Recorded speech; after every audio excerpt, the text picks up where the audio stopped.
Que hermanos, vamos a empezar nuestra segunda clase de hoy y vamos a estudiar la manera en que debemos acercarnos al estudio del Antiguo Testamento. En específico queremos estudiar las presuposiciones necesarias para estudiar la palabra de Dios en general, pero específicamente el Antiguo Testamento.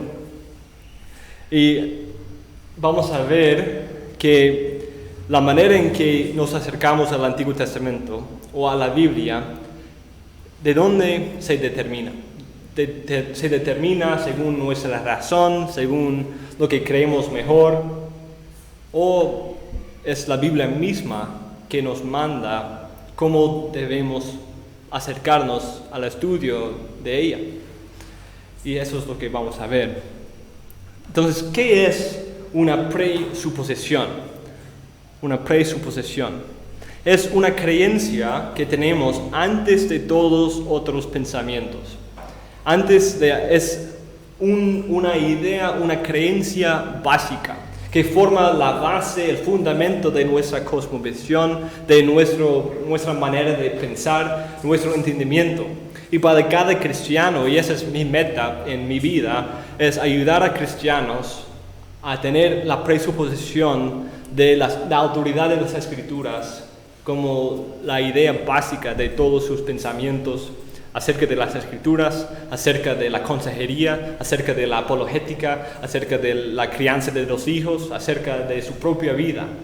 Todo tiene que ser sometido a las Escrituras, porque es la Escritura que es nuestra autoridad suprema. Y esa es nuestra presuposición, pero primero definamos un poco más esa idea de una presuposición. En otras palabras, es una creencia o pensamiento que guía y forma nuestros otros pensamientos. Es la colección de creencias con la cual empezamos a desarrollar nuestra teología. Esta introducción al Antiguo Testamento está conectada con una introducción a la teología del Antiguo Testamento. Y la revelación de Dios o la Biblia nos revela a Dios y su naturaleza y su plan para el mundo. Los escritores mismos del Antiguo Testamento tienen una teología, una agenda teológica. Su meta no es meramente detallar la historia de un pueblo en la historia del mundo. No es meramente darnos una historia de Israel, sino es demostrar los actos de Dios y lo que Dios está haciendo en esa historia y describir sus relaciones con su pueblo. ¿Cuáles herramientas necesitamos antes de acercarnos al estudio del Antiguo Testamento? Necesitamos unas presuposiciones antes de estudiar el Antiguo Testamento, pero ¿dónde se encuentran? Vienen de la Biblia misma. Nuestras presuposiciones necesitan acordar con la enseñanza fundamental de la Biblia. Pero cuando decimos eso, estamos revelando que ya creemos algo de la Biblia. Si decimos que, vamos a buscar determinar nuestras presuposiciones. ¿Y dónde vienen nuestras presuposiciones? Vienen de la Biblia. ¿Pero por qué?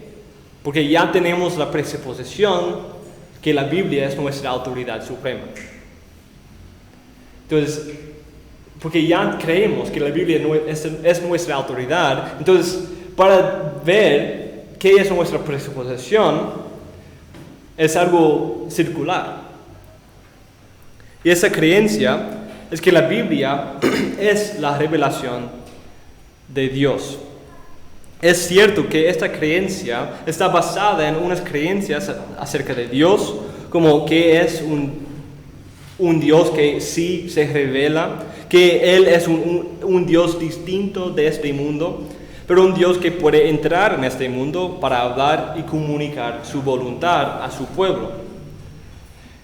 Entonces, nuestra presuposición de la revelación de Dios está conectada con nuestra idea de quién es Dios, otras presuposiciones acerca de Dios. Entonces, para poder cumplir nuestra meta de introducirnos al Antiguo Testamento, necesitamos establecer lo que creemos acerca de la Biblia. Entonces, nuestra primera presuposición es que la Biblia es inspirada por Dios. En otras palabras, es la revelación misma de Dios. Y otra vez, esta presuposición es algo que viene de las Escrituras. Pero hay un problema. Nuestra presuposición, vamos a hacer una afirmación y vamos a desarrollar un argumento lógico. Entonces, nuestra primera premisa es: la Biblia es la revelación de Dios. Segunda premisa: la Biblia dice que es la revelación de Dios, por lo tanto, la Biblia es la revelación de Dios. ¿Es un argumento verdadero o falso? Verdadero. Porque, y para ser un argumento lógico, la conclusión, el por lo tanto, tiene que seguir lógicamente de las premisas, de las primeras cosas, las primeras partes del argumento, las afirmaciones, las proposiciones. Y si las proposiciones son verdaderas y la conclusión se deriva lógicamente de esas premisas, entonces es un argumento verdadero. Entonces creemos que la Biblia es la revelación de Dios, entonces es verdadera y corresponde a la realidad. Segundo, la Biblia sí dice que es la revelación de Dios. Segundo Timoteo 3:16, segundo de Pedro 1:20 y 21 y muchos otros pasajes. Y si esas proposiciones son verdaderas, entonces nuestra conclusión también es verdadera y se deriva lógicamente de esas premisas. Entonces es un argumento sólido, pero no es un argumento que no va a convencer a nadie. Si estamos en un debate con un ateo y usamos ese argumento, no va a convencer a nadie. Pero no podemos cambiar el argumento. Vamos a cambiar el argumento. La Biblia es nuestra autoridad suprema. Es la primera proposición. Segundo, la Iglesia nos dice que la palabra de Dios es nuestra autoridad suprema. O podemos cambiar el sujeto. La ciencia afirma que la Biblia es la revelación de Dios y nuestra autoridad suprema. Por lo tanto, la Biblia es la revelación de Dios y nuestra autoridad suprema. Pero ¿qué es el problema con ese tipo de argumento? ¿Qué se ha convertido en nuestra autoridad suprema en esa proposición? La ciencia o la iglesia, en el primer ejemplo. Entonces, cuando estamos argumentando para nuestras ideas básicas, no podemos apelar a una autoridad fuera de nuestra presuposición básica, o esa cosa fuera de nuestra presuposición básica se convierte en nuestra autoridad suprema y nuestra autoridad básica. Entonces, cada tipo de argumento para una proposición básica, una presuposición, es circular. No podemos evitar ese hecho. Por ejemplo, si yo quiero afirmar que solo lo que se deriva del método científico es verdadero, y la razón humana me dice que todo lo que sigue del método científico es verdadero, entonces todo lo que sigue del método científico es verdadero.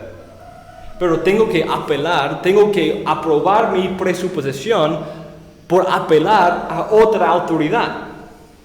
Entonces mi proposición básica no puede sostenerse, porque depende de algo más. Y ya que es una proposición básica, algo fundamental, algo para una autoridad suprema, no puede apelar a algo fuera de sí, o no es la autoridad suprema.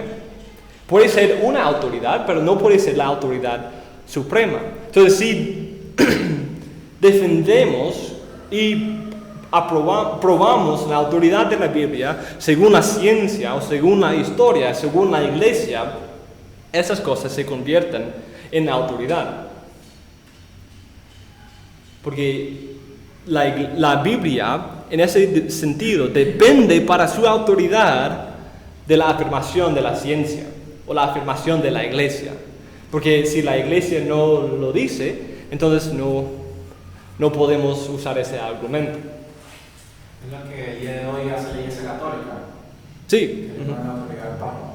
Entonces, exactamente. La Iglesia Católica afirma que ellos, como la sucesión de la autoridad apostólica, el Papa y el Magisterio, tiene esa autoridad de poder definir lo que la Biblia es, o los libros de la Biblia. Entonces, en el Concilio de Trento, agregaron algunos libros a la Biblia en una manera formal. Porque la Iglesia tiene la autoridad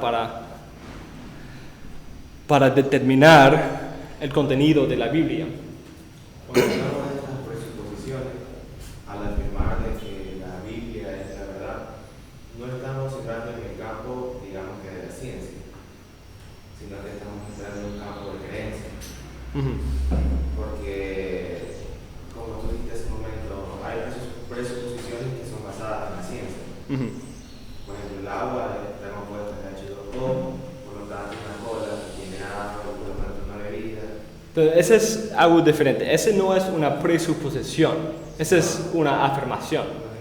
Entonces, la diferencia es que una presuposición tiene que ver con una idea básica. Y esa idea de básica significa que eso es el fundamento de mi cosmovisión. Ese es el fundamento en que yo entiendo al mundo. No puedo entender el mundo sin tener esa idea como un pensamiento. Si el agua, un río es agua, eso no es algo, no tiene que ver con mi cosmovisión. Mi cosmovisión puede informar mi entendimiento de eso, y la cosmovisión cristiana está de acuerdo con esa afirmación, y esa afirmación cabe dentro de la cosmovisión cristiana. Pero para argumentar para una preposición básica, o una idea fundamental, o una autoridad suprema, tiene que apelarse a sí mismo. Entonces, si queremos decir, otro ejemplo, la razón humana es la autoridad suprema de toda verdad. Entonces, yo voy a usar mis sentidos, mis 5 sentidos, para poder probar la razón humana es la autoridad suprema de toda verdad. Pero eso no funciona, pues estamos dependiendo de otra fuente de verdad, otra fuente de afirmación o de información para defender la autoridad de nuestra autoridad suprema. Entonces, lo que necesitamos hacer es un argumento circular, pero necesitamos hacer nuestro círculo un poco más amplio. Y podemos usar otros argumentos para como ayudar a ser más convincente a nuestra presuposición, pero no podemos argumentar, no podemos usar argumentos basados en la razón humana o basados en la ciencia, como dependiendo de su autoridad y salir de la autoridad de la Biblia. No podemos pararnos como un juez neutro que va a juzgar a la Biblia sin ningún tipo de presuposición, sin ningún tipo de prejuicio. Porque vamos a tener un prejuicio, vamos a tener un tipo de presuposición. Si vamos a juzgar a la Biblia, vamos a juzgarla según algún tipo de autoridad. O la Biblia misma, o la iglesia, o la ciencia, o la historia, o la razón humana. Pero vamos a tener una autoridad. Pero la pregunta es si vamos a ser consistentes con nuestra autoridad. Porque si vamos a empezar con la razón humana, al estudiar la palabra de Dios, vamos a seguir dependiendo de nuestra razón humana en vez de someternos a las Escrituras. Pero si encontramos que la Biblia es la palabra de Dios a través de sus propias afirmaciones y también a través del testimonio interno del Espíritu Santo, como nuestra confesión de fe dice, entonces vamos a acercarnos con una mente ya con el anhelo de someterse a lo que la palabra de Dios dice. ¿Me hago entender un poco? ¿Y cómo podemos defender esa verdad? Teniendo, como tú decías, por ejemplo, Ujú. Sí, esa es otra clase. Pero nuestra confesión de fe dice algo muy interesante. Esa es la clase de apologética. En capítulo 1, párrafo 5. El testimonio de la Iglesia de Dios puede movernos e inducirnos a tener una alta y reverente estima por las Sagradas Escrituras y el carácter celestial del contenido, la eficacia de la doctrina, la majestad del estilo, la armonía de todas las partes, el fin que se propone alcanzar en todo su conjunto, que es el de dar toda la gloria a Dios, la revelación completa que dan el único camino de salvación para el hombre y muchas otras excelencias incomparables y la totalidad de perfecciones de las mismas son argumentos por los cuales dan abundante evidencia de ser la palabra de Dios. Entonces ahí hay como 10 argumentos. Sin embargo, nuestra plena persuasión y certeza de su verdad infalible y su autoridad divina provienen de la obra interna del Espíritu Santo, quien da testimonio en nuestros corazones por medio de la palabra y con ella. Entonces, esa es una idea clave en nuestra apologética, nuestro entendimiento de esa idea de presuposiciones, cómo es que entendemos esas cosas y cómo es que nosotros como pecadores podemos someternos a las Escrituras y queremos someternos a las Escrituras. Porque el Espíritu Santo ha hecho una obra en nuestro corazón. Y cuando leemos la Biblia, el Espíritu Santo habla, que dice, por medio y con la palabra de Dios. Por medio de y con la palabra de Dios. Entonces, podemos decir que nuestra presuposición es divina, digamos. Sí. Una obra del Espíritu. Sí, viene de una obra del Espíritu Santo. Porque el hombre natural, ¿qué es su presuposición? No entiende las cosas espirituales porque él está dependiendo de su propia sabiduría.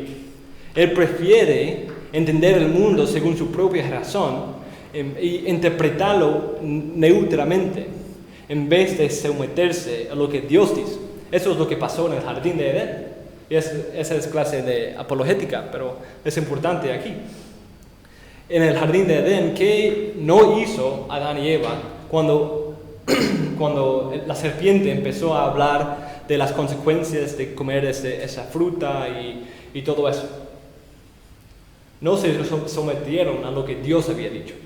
Se pararon como un juez, ok, Dios afirma estas cosas y esa serpiente afirma esas cosas. Y yo voy a usar mi razón y voy a depender de mi propia sabiduría para determinar quién tiene la razón. Y sabemos qué pasó. Y de ese momento, cada hombre ha hecho la misma decisión, porque ahora su naturaleza es en enemistad con Dios y no quiere someterse a Dios, pero prefiere, como Romanos 1 dice, prefiere adorar a la criatura en vez de adorarle a Dios. Ok, otra clase. Ok, entonces nuestra presuposición bíblica es que la Biblia es la revelación de Dios. Entonces, esta presuposición necesita informar la manera en que entendemos el mundo, pero específicamente el Antiguo Testamento. Necesitamos acercarnos a la Biblia con esta presuposición. Determina por lo menos 4 otras creencias que van a ayudarnos a entender cómo debemos acercarnos a ese estudio. La Biblia es la revelación de Dios, nos enseña que el medio es importante. Entonces, lo que la Biblia dice, las palabras mismas, debe ser nuestro enfoque. Esta presuposición nos enseña que la Biblia es la autoridad sobre sí misma, entonces debemos estudiar la Biblia entera para ver cómo la Biblia interpreta a sí misma. Esta presuposición nos afirma que la Biblia es la autoridad y que no solo es algo para estudiar, pero es algo a lo cual debemos someternos. Esta presuposición nos muestra que todo lo que la Biblia dice es también inerrante. Entonces creemos que la historia presentada en la Biblia es verdadera. Entonces con esas 4 extensiones de nuestra presuposición podemos crear un sistema binario para clasificar diferentes maneras de acercarnos al Antiguo Testamento. Esas no son las presuposiciones, sino aplicaciones o cosas que derivamos de nuestra presuposición, tratando de siempre ser consistentes con nuestra presuposición. Entonces, vamos a hacer 4 preguntas.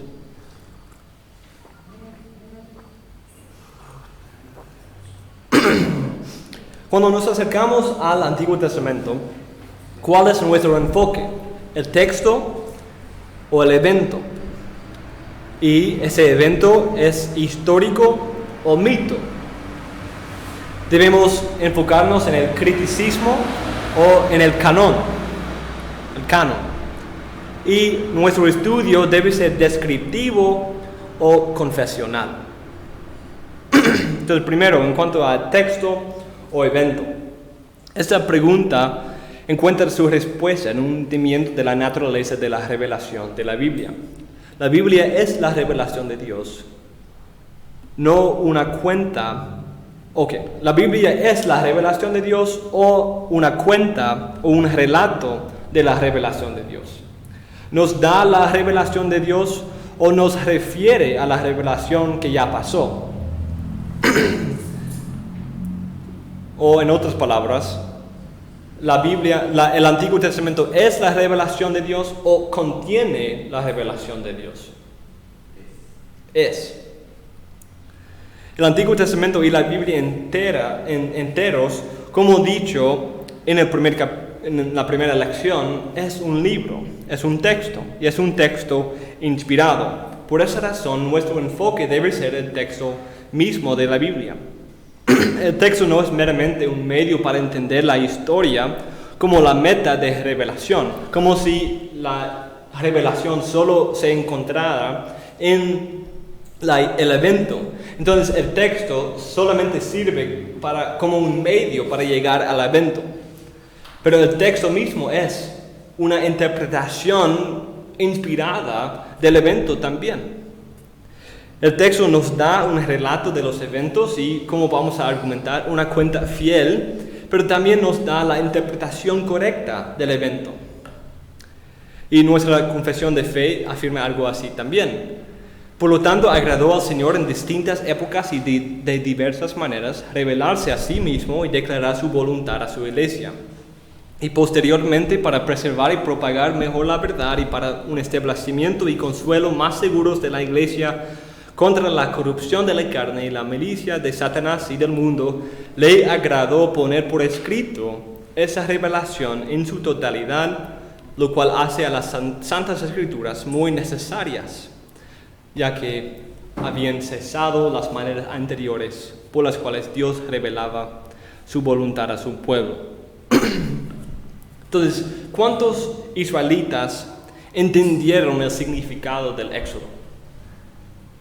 O como Salmo 106, versículo 7 dice, nuestros padres en Egipto no entendieron tus maravillas, no se acordaron de la muchedumbre de tus misericordias, sino que se rebelaron junto a la mar en el mar Bermejo. Por eso, ¿qué es mejor? ¿Ver el evento con nuestros propios ojos o entender la interpretación del evento dada por la Biblia?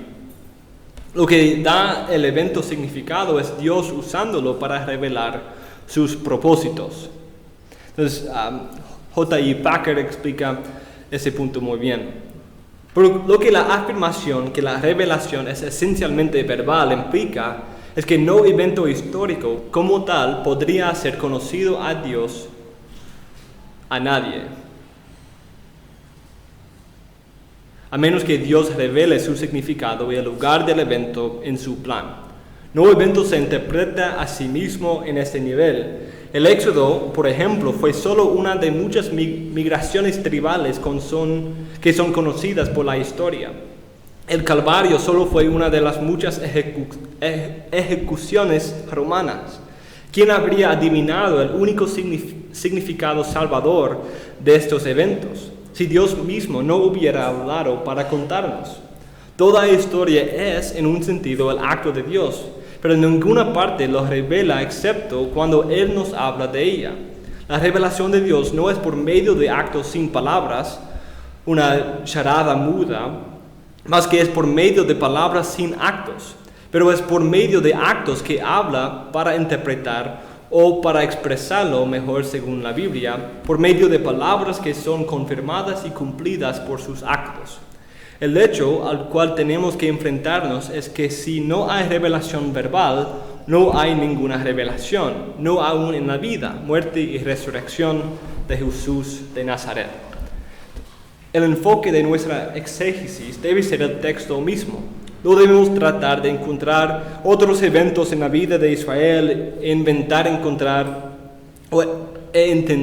encontrar un gran significado allí, pero debemos entender los eventos escritos en la Biblia, y es mejor los eventos interpretados en la Biblia. Esos nos proveen significado teológico. Tenemos que hacer una distinción importante, porque hay muchos teólogos que sutilmente desvían su atención del texto al evento detrás del texto. ¿Y por qué es importante esa distinción? Porque si nuestra meta es entender el evento como separado del texto, ¿qué podemos hacer? Abrimos la puerta para aceptar muchos errores. Un evento puede tener muchas interpretaciones diferentes. Sin embargo, el único que nos interesa cuando estudiamos la Biblia es la interpretación de la Biblia que la Biblia misma nos da.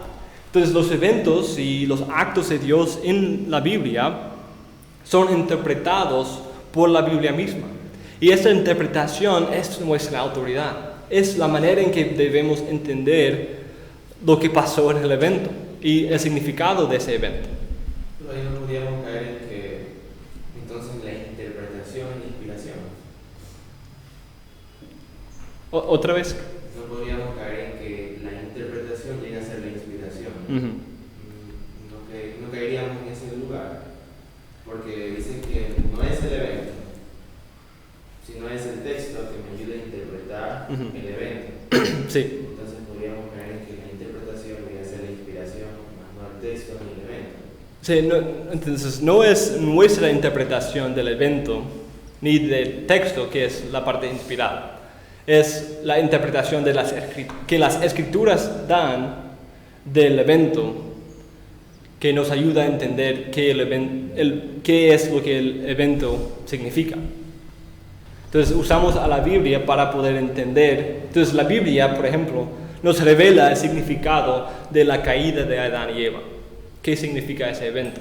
Muchos, usando su razón humana, han terminado diciendo que significaba solamente el pecado de un hombre y todos los demás cayeron por seguir su ejemplo. Pero eso no es lo que la Biblia afirma acerca de ese evento. Significa que Adán era un hombre representante, que es representante a toda su descendencia, y cuando él cayó, todos ellos cayeron en él. Y fueron hechos los herederos de muerte y condenación y pecado. Pero eso se encuentra en las Escrituras. Eso es algo que las Escrituras nos enseñan. Entonces, si la revelación es en el evento en vez de en la interpretación bíblica, la revelación se convierte en una nariz de cera para ser reformada según los deseos de cada hombre. Porque muchos eruditos han tomado los varios eventos de la Biblia y han la muerte de Cristo es un ejemplo de eso. ¿Cuántos significados hay que los hombres han atribuido al evento de la crucifixión? Hay miles de interpretaciones que hombres han dado. Es un ejemplo de una vida sacrificial y nos muestra cómo debemos sacrificarnos para los demás.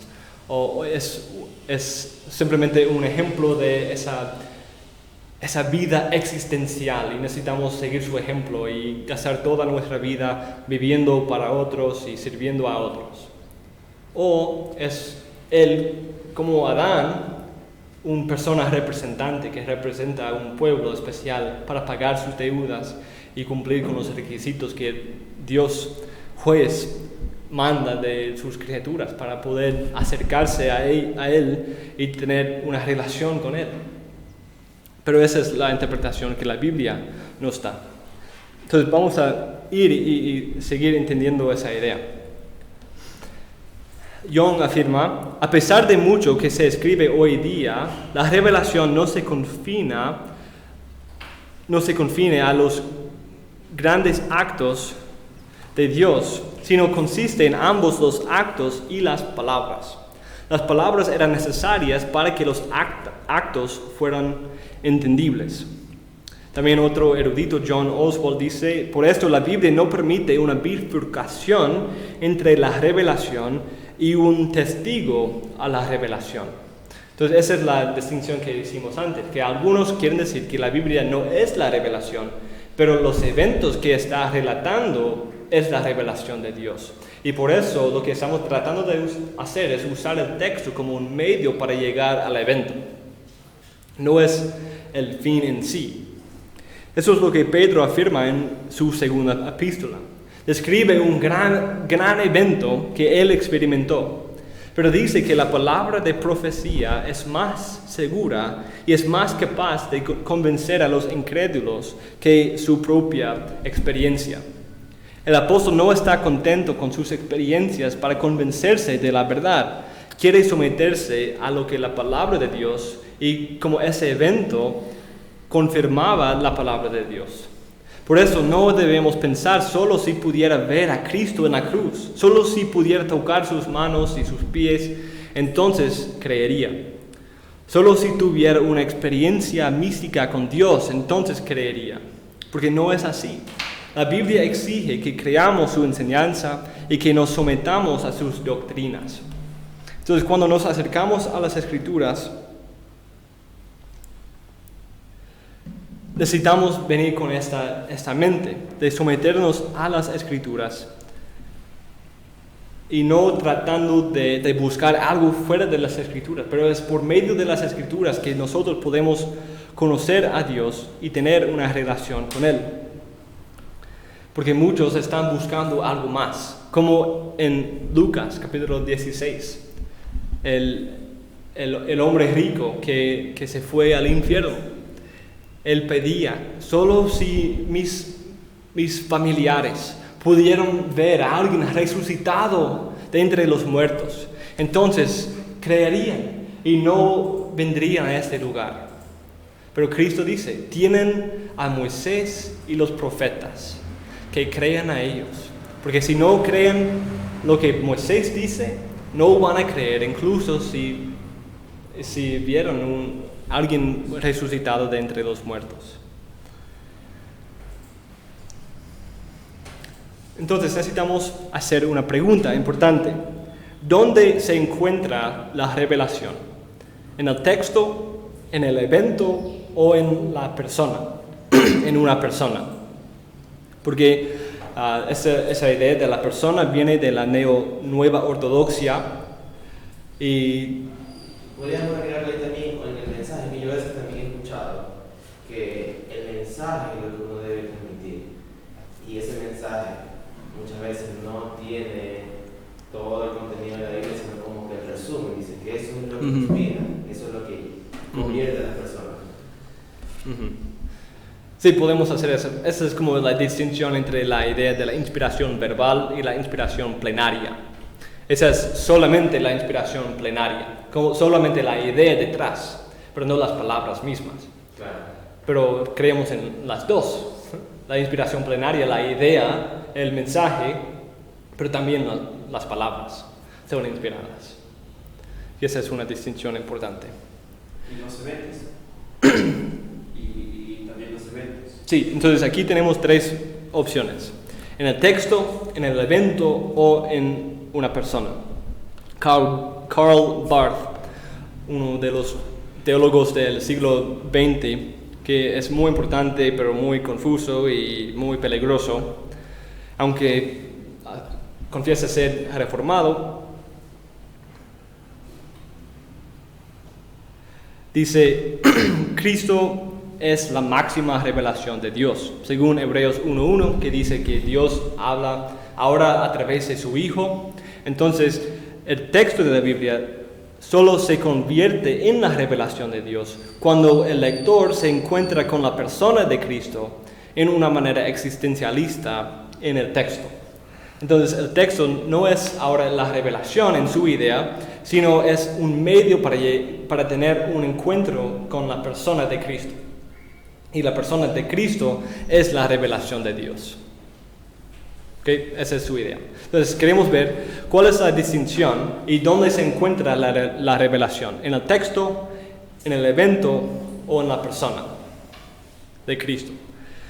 La idea de que la revelación es solamente textual ha llevado a algunos eruditos a decir que solo el texto es importante y la historicidad del evento no importa. Lo que importa es que el evento ocurre en el texto y de ese hecho se deriva su importancia. Por ejemplo, Hans Frey, un erudito alemán, dice: él pudo afirmar que Cristo se resucitó textualmente, pero no pudo afirmar que se resucitó históricamente. Entonces, esa es una gran diferencia. Él sí afirma, sí, en el texto Cristo se resucitó, pero no creo que haya pasado en la historia. Ellos niegan los milagros, ese tipo de teólogos. Sí, niegan muchos, o tratan de encontrar su propia interpretación del evento, o cambian el significado, o niegan su historicidad.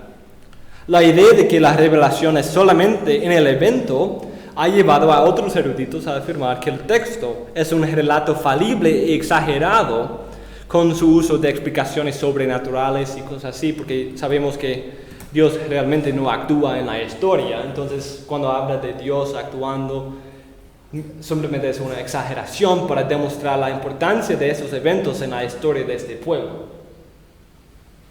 Así argumenta. Entonces, la conquista de la tierra prometida se convierte en una migración de un pueblo pequeño a algunas ciudades al sur de Palestina. El éxodo llega a ser una migración de un pueblo pequeño que, debido a la importancia para la comunidad, es acompañada con actos milagrosos y explicaciones sobrenaturales para animar a la comunidad allí en su migración. O un ejemplo del Nuevo Testamento. La historia de Cristo caminando por el agua es un relato en que él realmente estaba caminando por una isla de arena que se había formado a través de una tormenta. O el uso de unas peces y panes para alimentar a 5,000 es realmente un evento en que la disposición de un niño a sacrificarse y compartir condujo a que todos se compartieron sus almuerzos con el grupo. Entonces podemos torcer el evento o el texto para hacer lo que queremos. Si no estamos acercándonos a la Biblia con esa mentalidad de sumisión. Entonces, la idea de que la revelación es solamente personal ha llevado a eruditos de la nueva ortodoxia a menospreciar el texto y verlo como meramente un medio para una experiencia personal con Cristo, quien es la revelación verdadera de Dios. Entonces, sin embargo, es importante que afirmamos que Dios se ha revelado en todos esos medios.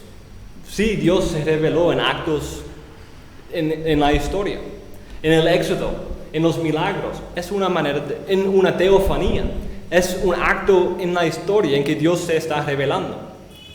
También en el texto, la Biblia, las palabras, la idea, el mensaje, todas las partes de la Biblia es la revelación de Dios. Y, en último lugar, Cristo. La Biblia afirma claramente que Cristo es la revelación de Dios. Y Cristo sí revela a Dios y nadie conoce al Padre excepto aquellos a quien el Hijo quiere revelar. Entonces, es importante que tenemos todos estos aspectos en armonía.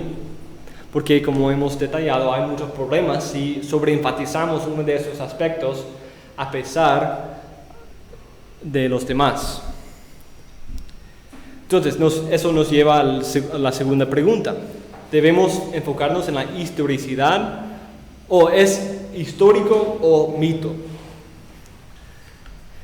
Entonces, un énfasis en el texto puede llegar a las dos conclusiones. Un énfasis en el texto puede decir que sí, lo que importa es el texto. No importa si los eventos realmente pasaron o no. Eso no importa. Lo que importa es lo que pasó en el texto.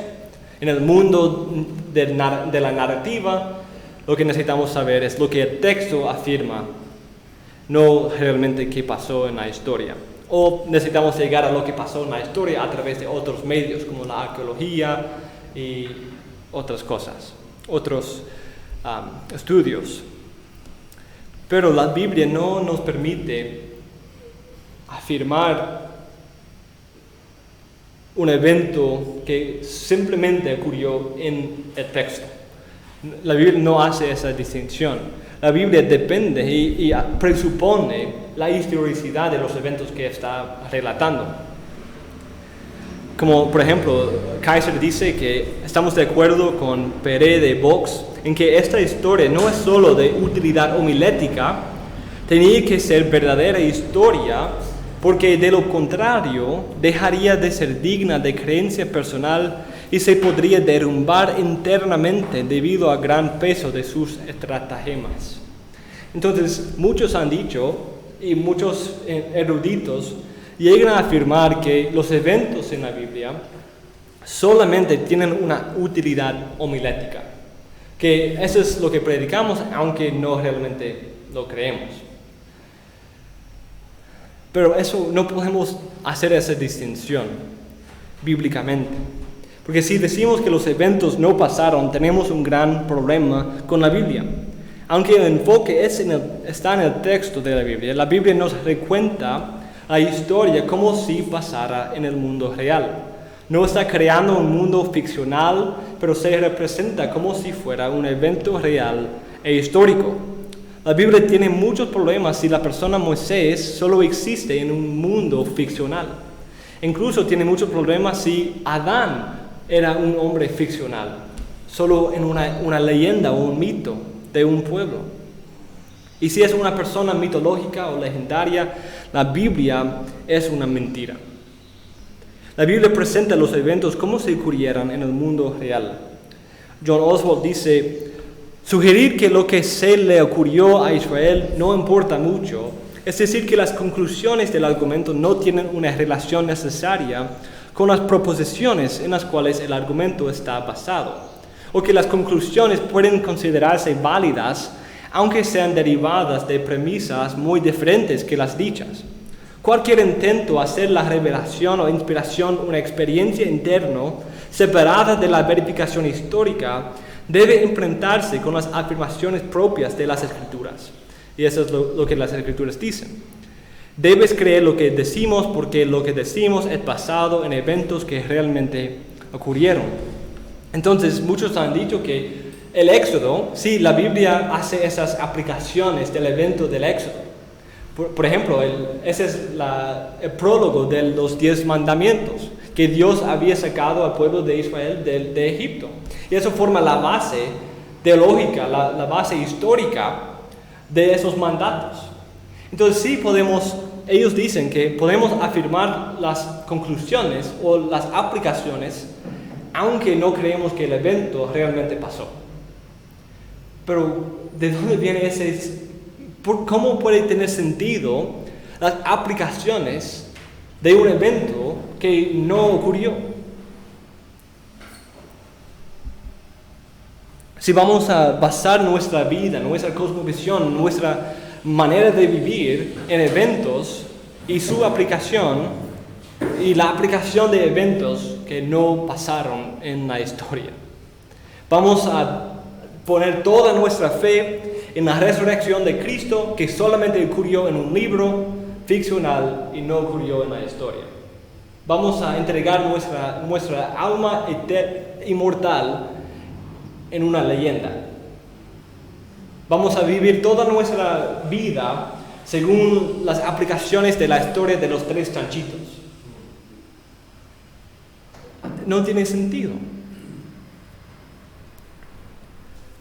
Además, la Biblia afirma que los eventos son importantes para asegurar su significado.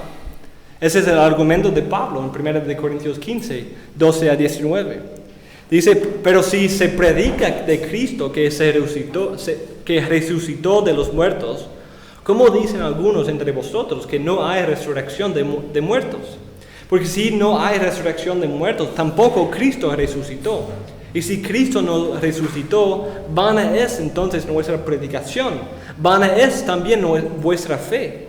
Y somos hallados falsos testigos de Dios, porque hemos testificado de Dios que Él resucitó a Cristo, al cual no resucitó. Si en verdad los muertos no resucitan, porque si los muertos no resucitan, tampoco Cristo resucitó. Y si Cristo no resucitó, vuestra fe es vana, aún estáis en vuestros pecados. Entonces también los que durmieron en Cristo perecieron. El apóstol Juan también habla de ese tema cuando confronta a los docetistas en su primera epístola. En los primeros versículos dice, lo que era desde el principio, lo que hemos oído, lo que hemos visto con nuestros ojos, lo que hemos contemplado y palparon nuestras manos tocante al verdad, el verbo de vida. Porque la vida fue manifestada y la hemos visto, y testificamos y os anunciamos la vida eterna, la cual estaba con el Padre y se nos manifestó. Lo que hemos visto y oído, eso os anunciamos, para que también vosotros tengáis comunión con nosotros, y nuestra comunión verdaderamente es con el Padre y con su Hijo Jesucristo. Estas cosas os escribimos para que vuestro gozo sea cumplido. Entonces, según Juan, él está basando la autoridad de su mensaje en que Cristo realmente vivió, que Él no simplemente apareció o parecía como hombre, pero realmente era un hombre que vivía con ellos y ellos podían palparlo con sus manos, verlo con sus ojos, oírlo con sus oídos y experimentarlo en ese sentido, porque era una persona histórica, alguien que realmente vivió. También la Declaración de Chicago sobre la hermenéutica bíblica afirmamos que los documentos bíblicos de acontecimientos, disertaciones y dichos corresponden a hechos históricos, aunque estén presentados en una variedad de figuras literarias. Negamos de que cualquier acontecimiento, disertación o dicho reportado en las Escrituras fue inventado por los escritores bíblicos o por las tradiciones que ellos incorporaron. Hay muchos eruditos que quieren poner la Biblia en la misma categoría como la mitología de las otras culturas del oriental antiguo, próximo antiguo. Pero como demuestra John Oswald, la Biblia es fundamentalmente distinta de esas otras culturas en sus presuposiciones y entendimiento del mundo. Sí, a veces hay semejanzas en el lenguaje o la estructura, pero solamente la Biblia es consistente con su cosmovisión. Entonces necesitamos ver la importancia de no solamente el texto, pero que el evento que el texto relata es un evento histórico. Porque si el evento no ocurrió y el texto está basando toda su teología y sus aplicaciones en ese evento, pero no ocurrió, entonces eso le quita al texto su significado y su importancia. Y vamos a tener que saltar mucho de eso, vamos a tener que regresar a esa parte, pero vamos a terminar con esa idea. La última pregunta, si es descriptivo o confesional. Entonces, si pensamos en nuestra presuposición, exige que nos sometamos a la autoridad de la palabra revelada. Porque Dios reveló la Biblia, por esa razón tiene autoridad. Entonces, nuestra meta en acercarnos a las Escrituras no es meramente describir lo que dice, describir su historia o escribir un libro de la belleza de su literatura o lo asombroso de sus historias, pero queremos someternos a ella. Queremos someternos a ella y vivir a la luz de ella. No simplemente queremos entender qué dice, porque hay muchos teólogos ateos. Hay muchos eruditos de la Biblia que no creen ni una palabra de la Biblia. Pero ellos tienen esa mentalidad, simplemente de esa idea descriptiva. Simplemente quieren afirmar lo que la Biblia dice o simplemente quieren poder escribir lo que la Biblia dice, o lo que la Biblia afirma, o lo que la Biblia piensa, o describir cómo la Biblia dice lo que dice.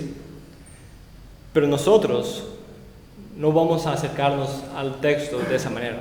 Vamos a acercarnos con una mente lista para someternos, listos para someter a cada enseñanza, a cada doctrina y también a cada mandato y exigencia. Porque la Biblia es nuestra autoridad de fe y de vida. Y ya que toda la Biblia es la revelación, el Antiguo Testamento y el Nuevo Testamento, vamos a someternos a incluso el Antiguo Testamento para nuestra vida y nuestra fe. Entonces con eso vamos a cerrar nuestra segunda clase de hoy y tener otro tiempo de receso y postre.